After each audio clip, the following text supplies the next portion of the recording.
Oke, Assalamualaikum warahmatullahi wabarakatuh. Selamat sejahtera untuk kita semua.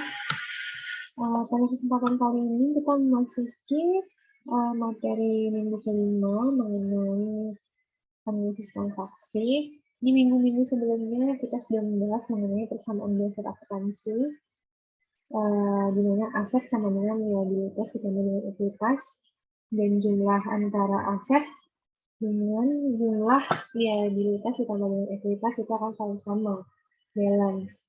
Nah, selanjutnya juga kita sudah membahas mengenai laporan keuangan, kemarin sudah diberikan prinsipal mengenai laporan laba rugi, laporan ekuitas pemilik, laporan posisi keuangan neraca, dan kita juga membahas mengenai laporan arus kas.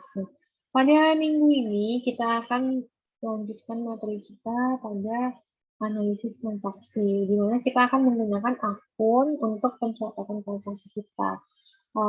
Mungkin semuanya sudah paham atau masih ada yang belum tahu tentang akun T, di mana akun T ini bentuknya seperti huruf T, T besar, terdiri dari dua sisi, yaitu sisi debit dan sisi kredit. Nah, ini nanti yang akan kita pelajari bahwa setiap akun itu mempunyai aturan pendebitan dan pengkreditan yang berbeda.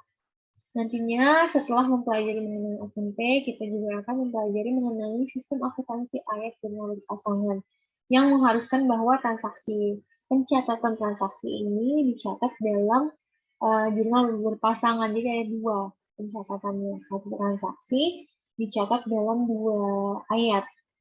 Oke, lalu setelah membuat ayat jurnal berpasangan, selanjutnya kita akan memindahkan ayat jurnal tersebut dalam akun atau mempostingnya ke dalam buku besar. Lalu selanjutnya adalah membuat neraca saldo. Nah, ini yang akan kita pelajari dalam pertemuan kali ini. Sebelumnya kita sudah melihat contoh di pertemuan sebelumnya mengenai solusi net. Nah, kali ini juga masih sama, kita akan menggunakan contoh sebagai solusi net. Untuk sebuah perusahaan yang transaksi akuntansinya kompleks, maka kalau menggunakan persamaan transaksi itu akan ribet dan tidak efektif serta efisien. Makanya nanti akan dilakukan pencatatan tersendiri menggunakan akun, nanti ada jurnal, lalu diposting juga ke buku besar. Oke, mungkin untuk yang belum tahu, nah akun ini terdiri dari 3 bagian. Yang pertama adalah judul, tempat untuk mencatat kenaikan, lalu ada tempat untuk mencatat penurunan. Ini ya, untuk bentuknya kan huruf T besar ya. Ada sisi kiri debit, ada sisi kanan kredit. Nantinya menandakan kenaikan atau penurunannya, ini tergantung nanti nama akunnya apa.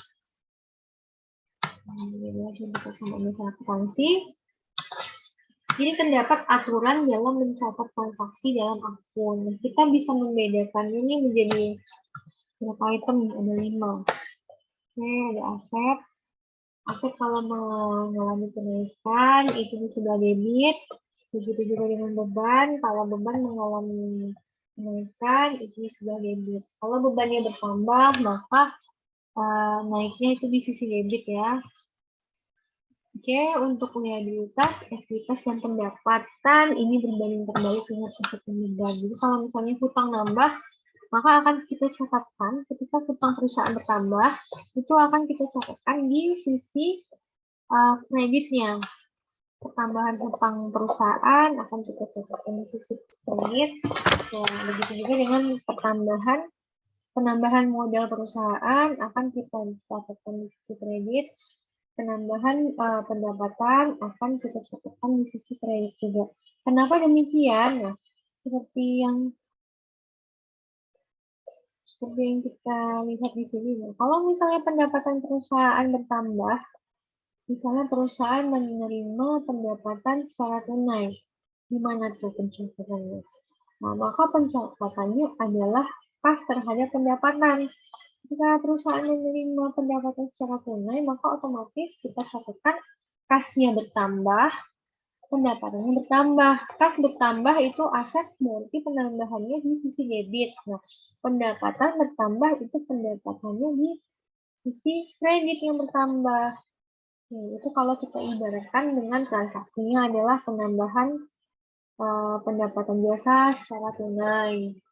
Maka pas bertambah, dicatat di sisi debit, sementara di sisi kreditnya ada pendapatan, pencatatan ayat jurnalnya sebagai pendapatan, nah pendapatannya bertambah di sisi kredit. Oke, contoh lagi, penambahan modal perusahaan. Kalau penambahan modal perusahaan berarti kas bertambah ya, kas bertambah maka dicatatkan di sisi kas mengalami kenaikan, dicatatkan di sisi debit kasnya bertambah. Nah, modal di sisi kredit mengalami tambahan. Kira-kira mungkin akan lebih paham kalau dilihat dari contohnya. Nah, ini di bagian akun. Oke. Dapat dibedakan chart of akun ini dapat dibedakan menjadi dua, yaitu akun laporan posisi keuangan, ada aset, jadi kas dan ekuitas, lalu ada akun laporan laba rugi yang terdiri dari pendapatan dan beban. Oke, ini sudah paham ya? Aset, akun dan ekuitas. Ini untuk pendapatan dan beban. Nanti terkait dengan pencatatannya, ini dicatatkan di jurnal dan di buku besar nih untuk penomorannya. Jadi diurutkan dari, kalau untuk aset ini diurutkan dari yang paling liquid. Yang mana yang paling liquid? Maksudnya itu yang mana yang paling mudah untuk diuangkan. Jadi kas yang paling mudah untuk dicairkan ya. Oke, kita masuk ke dalam sistem akuntansi ayat jurnal dan pasangan. Bahwa dalam sistem ini setiap transaksi bisnis setidaknya dicatat dalam 2 akun. Nah, seperti tadi contohnya adalah solusi net menerima pendapatan jasa sebesar, misalnya nih ya, menerima pendapatan jasa sebesar 92 juta secara tunai. Maka akan kita catat transaksi ini dalam 2 akun. Yang pertama adalah penerimaan kas secara tunai berupa pendapatan jasa, maka kasnya bertambah sebesar 92 juta di sisi debit, dan pendapatan jasanya bertambah sebesar 92 juta, namun pertambahannya di sisi kredit. Kenapa? Mengikuti aturan tadi, aturan akun tadi, pendebitan dan pengkreditan. Oke, nah ini yang tadi saya jelaskan ya. Nanti coba kalian pahami lagi nih aturannya. Kalian analogikan dengan kas supaya mudah untuk memahaminya. Ini juga untuk akun laporan laba rugi ada pendapatan dan beban, di mana ketika pendapatan mengalami kenaikan maka dicatatkan di sisi kredit. Nah, ketika beban mengalami kenaikan maka dicatatkan dalam sisi debit. Kenapa beban ini kalau mengalami kenaikan dicatat di sisi debit? Nah, kalau kita analogikan, kita contohkan dengan kas, nah, pencatatan misalnya pembayaran gaji karyawan, perusahaan membayar gaji karyawan sebesar 5 juta. Nah, apa yang terjadi dari transaksi perusahaan membayar gaji karyawan sebesar 5 juta secara tunai? Maka yang terjadi adalah biaya bertambah sebesar 5 juta. Beban yang dikeluarkan perusahaan sebesar 5 juta mengalami kenaikan. Oke. Nah, apa yang terjadi setelah beban? Kalau kita membayar gaji karyawan secara tunai, maka kas kita akan berkurang. Oke. Maka pencatatan transaksinya di jurnal adalah beban gaji terhadap kas. Maka beban gajinya mengalami kenaikan di sisi debit, sementara karena kita pembayarannya tunai, maka kas kita mengalami penurunan karena pembayarannya tunai, maka kas dicatatkan di sisi kredit. Oleh sebab itu, maka beban ketika mengalami pertambahan atau peningkatan beban yang dikeluarkan dicatatkan di sisi debit. Sebaliknya kalau bebannya berkurang itu dicatatkan di sisi kredit. Selanjutnya untuk akun prefer, sama nih kalau kita analogikan dengan kas. Prefer itu kan mengambil uang ya, mengambil uang untuk kebutuhan pribadi ya. prefer. Kalau kita mengambil uang untuk kebutuhan pribadi, maka kas kita akan berkurang atau bertambah. Tentunya kas perusahaan akan berkurang. Jadi, setiap transaksi pengambilan prefer itu dicatatkan di sisi debit, karena dia akan mengurangi kas, karena kasnya akan dicatatkan di sisi kredit. Nah, kira-kira ngerti nggak sampai sini? Nanti coba kita lihat di soal. Ini merupakan saldo normal suatu akun. Jadi, untuk akun aset, beban, dan prefer, umumnya itu normalnya dia memiliki saldo normal di sisi debit. Nah, sebaliknya untuk akun liabilitas, ekuitas, dan pendapatan, itu saldo normalnya ada di sisi kredit. Oke, nanti dibaca lagi supaya lebih jelas. Nah, ini ya saldo normalnya, ini yang abu-abu. Abu-abu gelap. Oke, kita coba masuk ke dalam contoh pencatatan transaksi dalam bentuk kayak jurnal pasangan. Pristina menyetorkan 25 juta di rekening bank atas nama Solusi Milik. Kalau kita lihat nih pencatatan transaksinya berarti ada penambahan modal dan ada penambahan kas. Kas bertambah 25 juta di sisi debit, sementara modal ekuitas itu ketika bertambah maka dicatatkan di sisi kredit. Maka jurnal yang kita lihat di sini, jurnal yang akan kita buat adalah Nah, tadi kan transaksinya 1 November, berarti yang pertama kita lakukan langkahnya adalah membuat tanggalnya.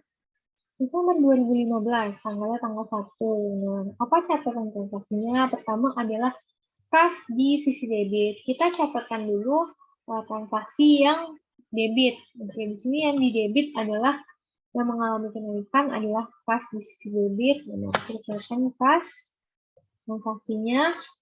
Akunnya kas, nominalnya sebesar 25 juta. Selanjutnya kita lihat akun yang dikredit, itu ada modal, nominalnya sama 25 juta. Lalu langkah keempat adalah kita bunyikan nih transaksinya apa. Nah, di sini bunyi transaksinya adalah melakukan investasi kas di Solusinet. Di sini tadi ya. Langkah kelima adalah melakukan penomoran apa namanya ini akun nanti setelah diposting ke buku besar. Oke, langkah pertama membuat tanggal transaksi, langkah kedua nama akun yang debit ditulis pada batas kiri, lalu masukkan jumlah yang debit.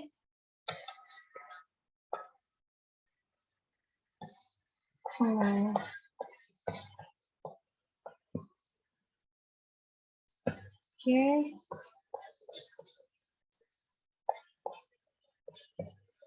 Sebentar. Sorry.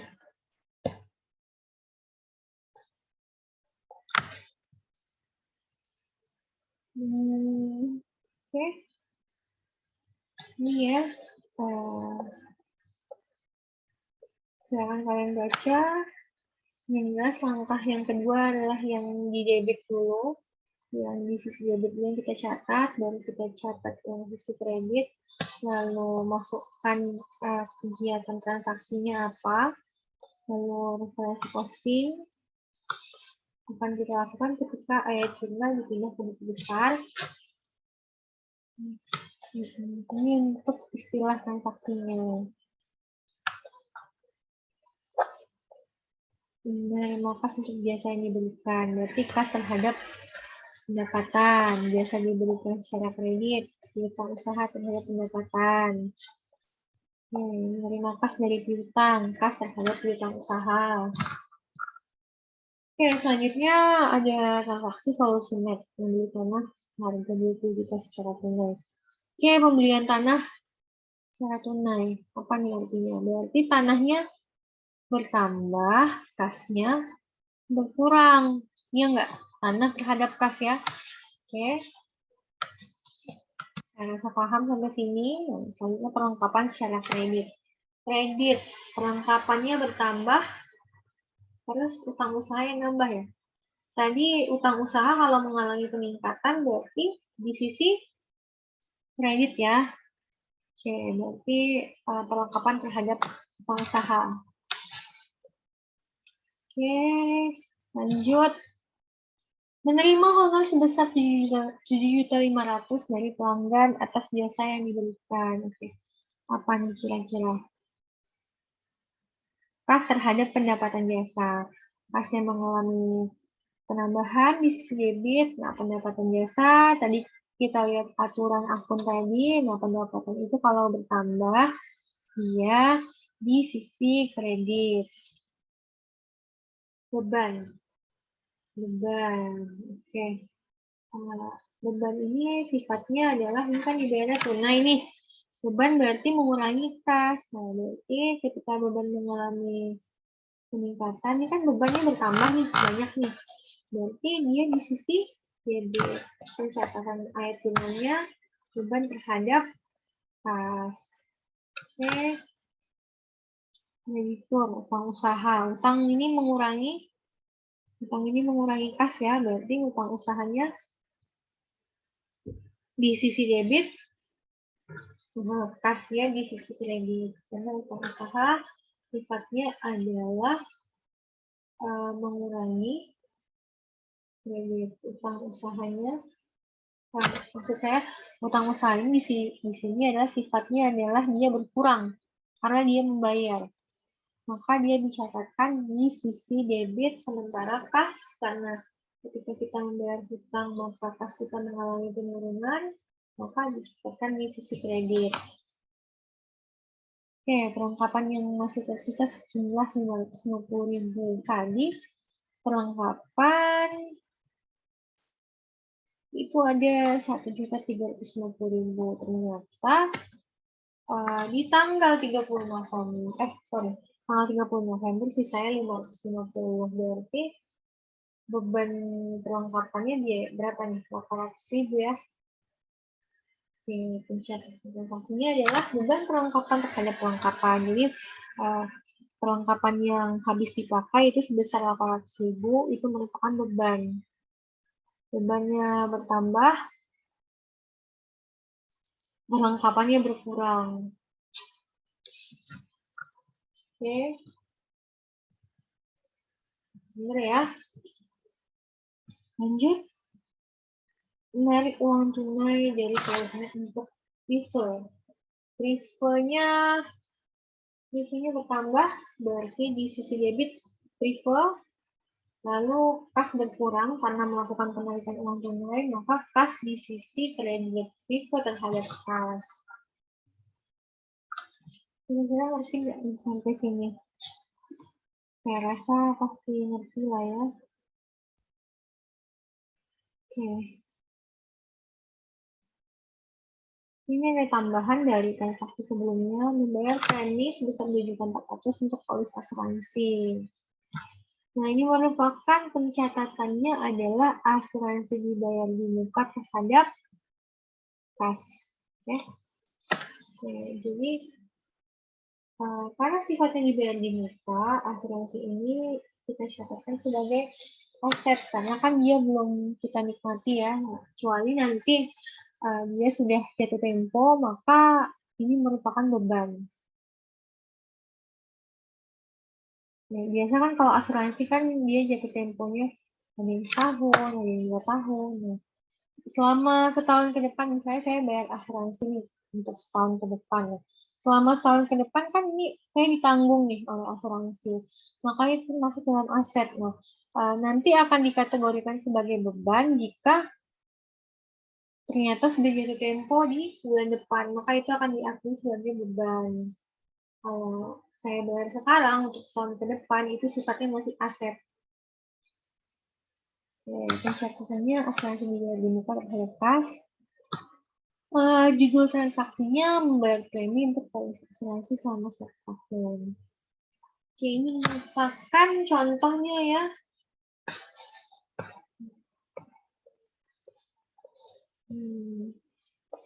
Diagram pencatatan serta posting debit dan kredit. Ini adalah jurnalnya. Ini merupakan buku besarnya. Per akun ya. Kan tadi kan di jurnal asuransi dibayar di muka terhadap kas. Nah, ini merupakan kita posting ke buku besar. Ada 2 akun ya.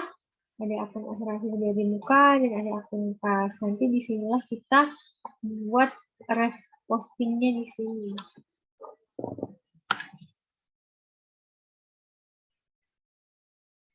Contoh selanjutnya, membayar sewa tempat.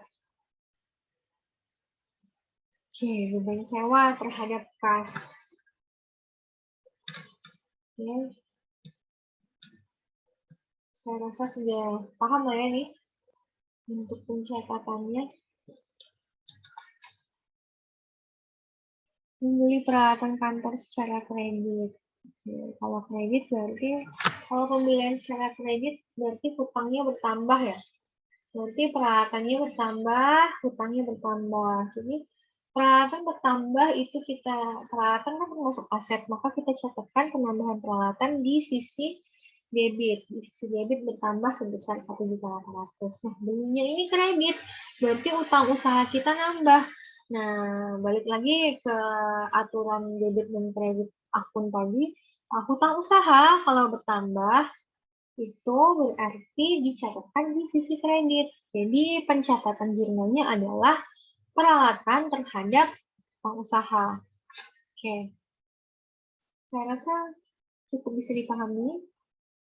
Nah, ini sama beban terhadap kas karena dibayar tunai. Beban mengalami peningkatan dicatatkan di sisi debit, sementara kas mengalami penurunan karena pembayaran beban secara tunai, maka kas di sisi kredit.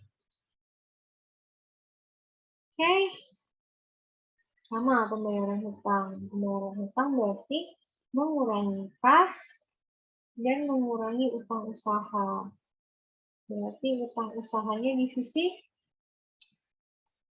debit ya. Kalau tadi kan penambahan utang usaha di sisi kredit. Nah, kalau pengurangan hutang usaha dalam bentuk pembayaran hutang usaha, maka di sisi debit kasnya berkurang. Kalau kita membayar hutang, kasnya kita berkurang, maka kasnya di sisi kredit. Karena pembayaran hutang akan mengurangi uang yang kita miliki. Yang ini juga sama biaya mengurangi kas. Oke. Pendapatan jasa menambah. Nah, pendapatan jasa berarti menambah kas. Berarti jurnalnya kas di sisi debit sebesar 3.100.000, pendapatan bertambah di sisi kredit sebesar 3.100.000. Oke. Kalau ini berarti piutang terhadap pendapatan, ya kan? Oke. Ini berarti membayar hutang. Hutangnya berkurang, kasnya berkurang, hutang terhadap kas. Saya rasa cukup paham. Nanti bisa dilihat lagi nih untuk kalian pahami.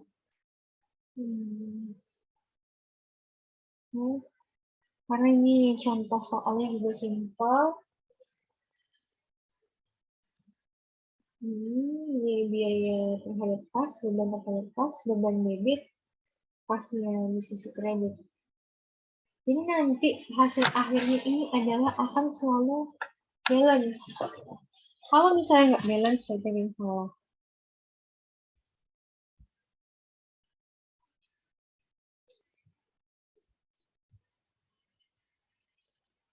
Oke.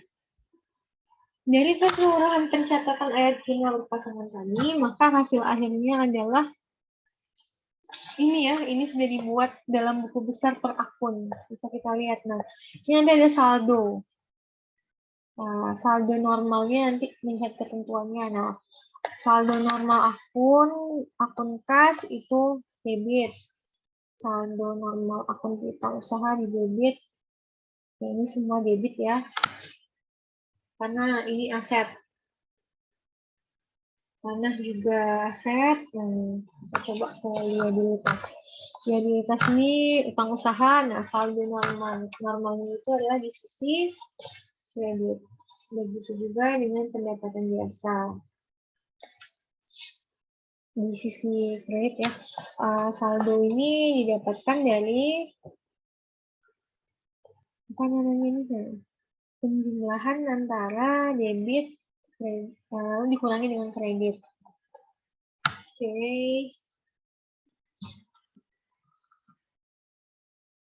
Selanjutnya adalah setelah langkah-langkah menyusun jurnal berdasarkan kaidah ayat yang berpasangan, lalu mempostingnya dalam buku besar berdasarkan klasifikasi per akunnya, dan didapatkan neraca saldo, kan di akhir ini setelah kita jumlahkan dan kurangi, nanti kan dijumlahkan dari sisi debit dikurangi dengan sisi kredit.